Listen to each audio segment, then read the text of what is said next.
Let's start off with the defense. I've got to start with the defense because it seems to be the biggest point your finger at right now. What needs to happen to help the pass rush? Man, that's a good question, and I'm pretty sure they're asking themselves the same thing amongst coaches and players, and it's a tough one right now because obviously that's their weak point right now is defense. Right, whether it's stopping the run, stopping the pass, it's all and once you're not stopping the run, that opens up more stuff. So they gotta they're getting players back. There's a lot of young guys on that front line. There's front seven. Yeah, Bobby and KJ have been around, but for the guys in there, I think Puna Ford 3 years, a bunch of young guys. So Jaron Reed's been there for a while, but one man can't do himself. So those guys got to step up. And I don't see them having not even a possibility in free agency or anything like that going to get anybody. Snacks is going to help. Snacks Harrison, that'll definitely help getting that veteran presence in there. But I'm hoping it's going to come together. Hadn't came together yet, but it's tough because the offense is doing their job. You get a team scoring 34 points, you expect to win those games. You know what I mean? And then Russ had 3 turnovers and stuff, but still, you could look at any average defense and you say your offense is going to put up 34 points, like, all right, we better win. And I get, things like that. So, yeah, they got to get together and just get more time playing. So I like how you mentioned Damon Harrison. I can't wait to see him play. I think the defensive tackles aren't really the problem. I don't think that's a problem at all. They're doing a great job in the run defense, but it just doesn't seem to flip over into the pass rush. And I also think, with Kyler, it's going to be hard for those two guys to catch him. Yeah, you mentioned free agency, and that's something a lot of people on Twitter have been asking. Do the Seahawks trade for somebody at the deadline because people don't think this defense can make a realistic push to the Super Bowl right now? Yeah, they might have to. That's a legitimate question. I'm pretty sure – as all businesses, they're up front, discussing those things as on the wire. They're looking out there. They're making calls. They're doing it all, stuff that we'll never see and shoot. The things that we didn't see as players.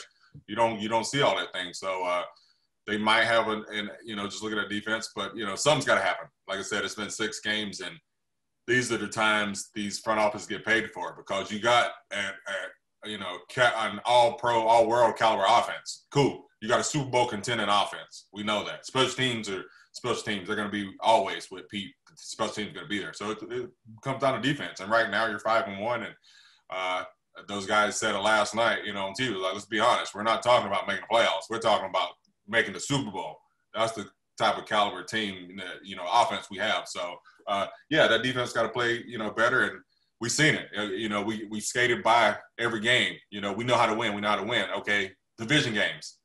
Now the big boy ball, the division games where, you're playing these teams twice a year and they know you.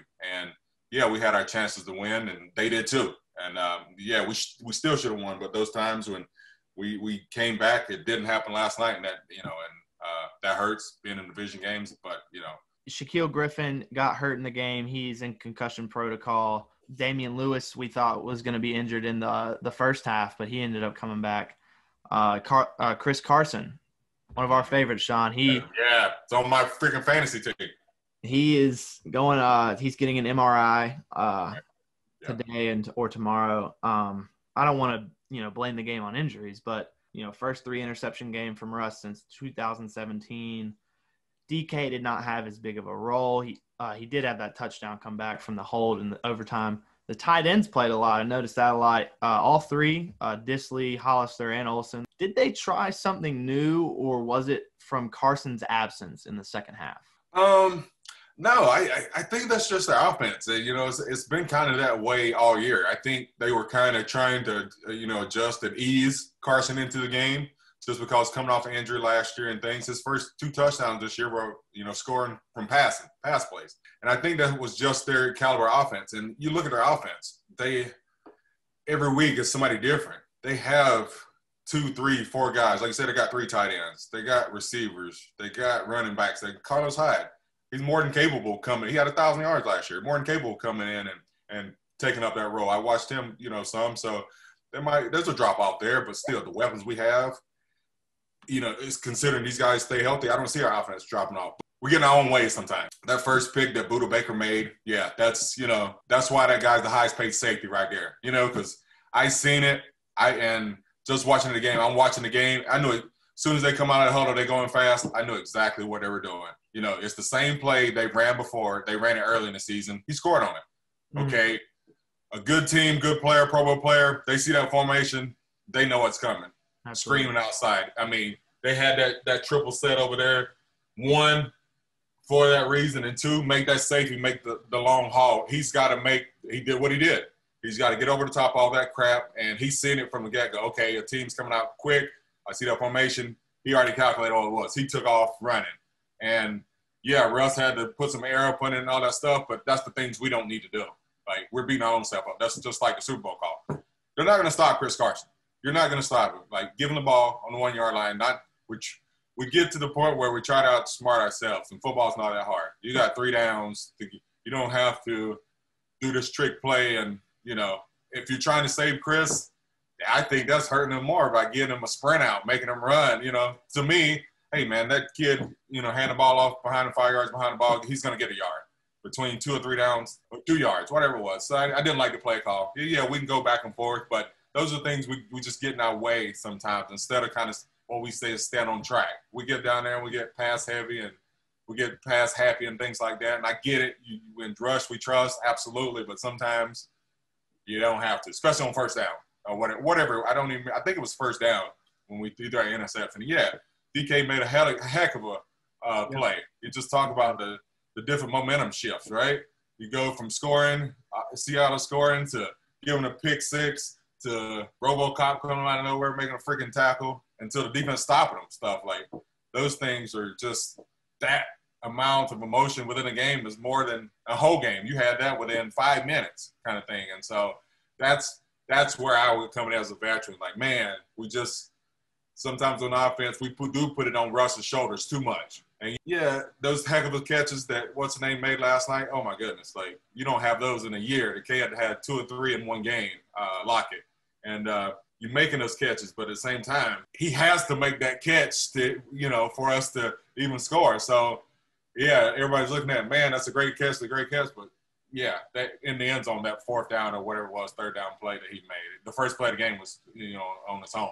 We get in our way sometimes. And things like that when we can go just right there, automatic touchdown. Okay, if Chris Carson fumbles, different ball game. Cool. We live with that. You know, Russell fumbles, running out the one, we live that. You can't lob a pass out there on the goal line when, you know, you got the team. We're talking up our offensive line. We're talking up that. It's a division game. We're setting the tone right there. We're going to hit you in the mouth, and we're going to score right in the middle. As, you know, Arizona and, you know, Seattle, those are big-time games. You want to run the ball. But we give them a cop-out by throwing the ball, trying to be too cute on the goal line and doing crazy stuff. So Schottenheimer, great play caller sometimes, but then we get in our own way sometimes by doing the unnecessary. You know, I love how you mentioned from the pick and then DK stopping him. I had no problem with how the defense was playing for the first 3 quarters or the first 2 quarters of the game. That defensive stop right there, that was very impressive. They got pressure on Kyler. They forced him to make a bad throw out the end zone. Yeah. And then we get the ball back. Right after that, we're hot fire. We got touchdown, 97 yards down the field, 2 minutes, 30 seconds. So the offense and the defense were playing good in the first half. I thought they played very well. Even special teams was playing good. Michael Dixon had some great punts. But then we get to the 3rd and the 4th quarter. Russ throws another interception deep to Metcalf, which seems like that. There was a little bit of miscommunication there, I thought, because Metcalf looked like he stopped on his route. And then, you know, we get an interception back. First play of the next drive on Arizona. We get an interception back on Kyler. Quandre Diggs makes an incredible interception. Just the 4th quarter, that's what really bothered me about the game. What you thought about the 4th quarter performance in general. It's hard because it's those momentum shifts. You watching it like I'm sitting at home, just like it was against Minnesota. You see the games happening, and those times we didn't make the plays. The game set up for us to win, and we were up 10. We should win that game, you know, or whatever. And they did everything they do to make it in overtime. So those are the things that haunt you. And it's hard to say because there's a lot plays into it. The noise, the crowd, you know, being on the road, whatever, home field advantage, getting tired. Like, you know, you're making calls, second half adjustments, team go in, you got 377 yards at halftime. That's hard maintain throughout two halves and things like that. And yeah, you'd love to see another 300, but odds are it's just not going to happen. Like that's kind of unreasonable. But at the same time, you want to take care of the ball and things like that. And I'm pretty sure that's when Pete got in that locker room. As much CT, it's all about the ball. And I know it. That's that game right there. That they blame it on turnovers. We can't turn the ball over. That's what it boils down to. And I'm pretty sure Russ took it the hardest. Russ, I didn't see any. Don't need to see any after game conferences. I'm pretty sure that was on me. I could see him now. That was on me. I can't turn the ball over. Defense played their game. He's not going to blame on defense because it's not his job. And he's just going to say, at the end of the day, I can't turn the ball over. Whether it's that lob pass or trying to make a play with DK, and that happens all the time. And most of the time we get out of it. But that one time you don't throw it far enough right, or the defense makes a play but came up with a huge play there. It kind of makes up for his missed passes. He got that huge interception down there when Russ was trying to throw it away type stuff. You get away with some of the lesser teams, but these guys have won games and been around, and if you let them hang around and they're at home and all these other intangibles that kind of hang that you don't think about. Prime example for recipe for a loss, and it happened. And kid from Arizona missed that. Zane Gonzalez missed that field goal. I'm like, bro, all right, here we go. And I thought it was about to happen again. Sure, I'm like, there's we go. We go down the field and we didn't get a chance. Yeah, we didn't get a field. We had an interception there, right? Then we go down the field. There you go. We get no points. At least give the defense a chance. We can make them score 7. We got to get a field goal there, even though you don't want to because of what type of offense they have and what they've done in that second half. Yeah, we needed 7, but you at least got to get 3 out of there. And when you don't get any and give them the opportunity to kick a field goal to win, like, oh my goodness. That brings a good point. On that drive, the DK touchdown that got brought back. I mean, I was in my apartment jumping because I didn't see the flag thrown. David Moore's one of my favorite players on the team. If he doesn't hold there and he lets the guy tackle him, DK probably gets a first. We run the ball a couple more times, get in field goal position, game over. Yeah, that sucks. Like you said, and the kid's blocking. It's hard for receivers because I say the same thing. People are like, you want to play for Russ? I'm like, man, I don't know. Because when I was playing with Hasselbeck, I knew where he was. I was playing with Eli Manning, Matt Ryan, all these guys. They're not leaving the pocket. Like, I know where they're at. When Russ leaves, you have no idea. So those little bit of catches, and it only takes – it was just a hair, and it's enough. And the defender turns his shoulder and does that, sells the call. That's it. They have to call it. You know what I mean? And so it's tough. You don't blame here because he's blocking. He's trying to block his tail off. But when you can't see a guy behind him and you're blocking out here and you're the way it was ran, you thinking he's gonna you're on the sideline, right? You don't think he's gonna get that 1 yard that you have there to run by, and he did. He was on that hash, and so it's just a tough call. Been there, you get it, and just tough call, tough K, but the right call, right, just the timing. Timing of it took us out of range and all that good stuff, and I'm pretty sure David Moore, he's mad at himself, but at the same time, you can't be because nothing he could have did. He couldn't have did it. He could have let go, but yeah. I noticed a lot throughout the game, the touchdown to, I believe, Christian Kirk, Shaquille Griffin, and nobody was covering him in the end zone. Yeah. And the DK miscommunication with Russ. There was a lot of miscommunication last night, but I think that's something they're probably going to correct. They're definitely not going to make those mistakes next week against San Francisco. They're going to be back at home in Seattle. So now that we got a little bit of the negative stuff out of the way, let's talk some positives. Arizona, great team so far. 5-2. Are they the second? They did beat us last night, but as of now, we are first still in the NFC West. So are they the second best team in the NFC West? Bro, that's tough. With the Rams, and you probably have to give it to them just because they are what? They are 5-2, huh? Yeah, 5-2. Yeah, with the amount of offense they got, they did lose Chandler Jones, so that's gonna hurt. You seen the stat last year since 2016, the kids. Only person behind him is Aaron Donald. So he's wreaking havoc and things like that as far as sacks since then. So that's going to hurt. But they definitely have more than enough talent with their blitzing scheme and stuff like that. And their offense is built to keep them off the field. They're built to run. Quarterback runs, a young quarterback, eat up the clock, score points, score touchdowns and things like that. So I would have to say, and then maybe the Rams, and just because Garoppolo and them, they look good against New England, but they're up and down. He was benched last week coming off injury type stuff. So But then again, it's division games, man. These guys, you throw the records out of the book because these guys, they know each other, playing twice a week. So you look at records, but they're almost all the same. I would, as of last night with that loss, you got to put Arizona and Seattle 1A and 1B just because they're high-powered offenses and both their defenses kind of lax. They're giving up points, giving up yards and things like that. And then I think the Rams are kind of like the Niners. Mediocre is the way they're playing, kind of around the 500 level. And I think Arizona, probably them and Seattle are 1A and 1B. And I like to say, too, I know you want to win them all, man. It's hard to win every game, right? And so it's kind of a good time. And, yeah, you don't want to be a division game, but it's a wake-up call. You're coming off the bye, and, yeah, it's a tough loss, but there's a lot, if there's a good loss, that was a good loss because you did everything right except for turnovers. And we all know number 3 is not going to do that every game. I put my money on the things. If it was somebody else as far as, doing that, and they've been doing it, time after time, game after game, no. He did everything he could to win last night except for those turnovers. All 3 of them was kind of, the one little flare pass, I didn't like that just because of the way it was. But a great play by a great player. Highest play safety. He made the read. He made the call. He did what he's supposed to do. Them to lose a game now against a team like that, they're kicking themselves. Shoulda, coulda, woulda, put it behind them, and they'll be ready to roll next week. So San Francisco, Seattle, what are we thinking now that we're getting Jamal back? We're getting Damon Harrison to play on the D-line. We're also going to be getting Philip Dorsett. Hopefully he'll be back. Maybe Chris Carson will be okay. What do we think about this matchup against the 49ers? Same as Arizona, man. Same exact division game. Got a good quarterback. Got a great offensive line. Those guys picking up, they lost Joe Staley, but they picked up Trent Williams, who I played with in Washington, and he's legit. As good as they come. So that offense, man, I know Shanahan, they run all these deceptive plays, all these motions. They got all the, the play action, things like that. And our defense is mediocre. So they know them, they know each other. And so I expect more points. They got Kittle. It's a matchup nightmare.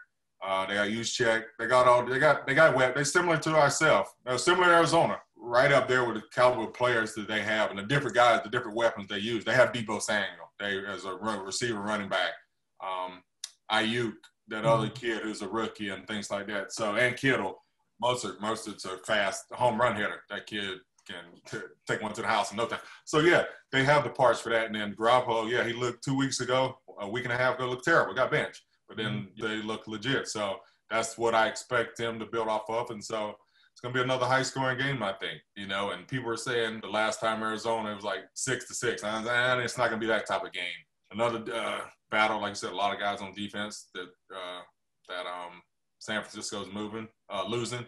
But we have our own problems on defense. So if we don't come stopping a run with that play action and things they do and the different motions and reverses and stuff, we got to be key on defense. And I'm not worried about offense. Offense is going to do what they're going to do. Russ is going to be – without a doubt. Schottenheimer's going to be dialed in more and give Carlos Hyde the ball. He's 1B behind. He's a bruiser too. He's just like Carson and probably doesn't have the hands he do, but more than capable of catching the ball out of the backfield. Not happy with his blocking though. I did see that. Oh man, there's a couple times but those are running backs. That's why he's not a Chris Carson. That's the difference between Penny and Carson, or Penny and Hyde. Those guys are good running backs, but you want a guy that can stand there if they bring that blitz, stand in the pocket and pick it up too, or at least give them some time. Get them out of those situations if you can, but defensive coordinators, they know that. They know who's in the game, and if you're on there on third down, they're going to make you stay in and block. Teams are – that's what they get paid to do, those defensive coordinators, and that's what they did at the end. Defensive coordinator for San Fran, but he was up for jobs last year. Was Robert, is it Saleh? Saleh, yeah. Yeah, he worked with Seattle and right, yeah. Right. So knows that, not only do you play these guys twice a year in the same division, but you got a guy that's been in Seattle. So he knows these schemes, knows the defensive. He probably adds that. I'm pretty sure he took that same thing to just the way they play in San Fran. And so it honestly doesn't matter because I think our offense is that good that we can put up 30 points a game. I don't want to go out there putting 35 up, but it looks like with our defense, we're going to have to. 35, you hate to do that, but if you want to win, and we have the offense to do it. So defense got to take it in the chin and know that, they're not the defense, the Legion of Booms and all this back in the day, and they're giving up points. But you got to try to hold them down at least until something happens. Try to create a turnover or something like that, to slow these offenses down. At least give yourself a chance to let your offense score. This has been an episode of Hawk Talk with myself, Alex Wober, and Sean Locklear. Tune in next week for another episode recapping this weekend's game.